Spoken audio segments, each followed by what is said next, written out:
வணக்கம். என் பெயர் ஜோயல். நான் 9ஆம் வகுப்பு ஆ பிரிவில் படிக்கின்றேன். நான் ஸ்ரீ விஜய் வித்யாலயா மேல்நிலைப் பள்ளியில் படித்து வருகின்றேன்.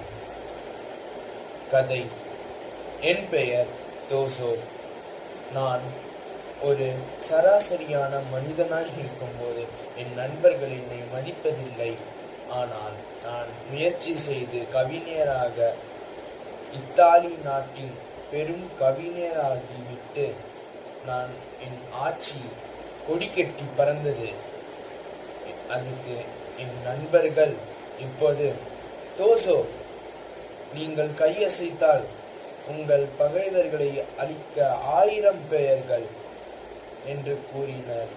இதன் குரல், மிகுதியான் மிக்கவை தாம் தம் தகுதியான் வென்றுவிடல். இதன் பொருள் என்னவென்றால், தானால் முயலும் செயலை தம் தகுதியால் வென்று நம்மை கேலி செய்தவர்களை கண் முன்னாடி வெற்றி பெற வேண்டும். இதுவே இந்த திருக்குறளின் கதையாகும். நன்றி, வணக்கம்.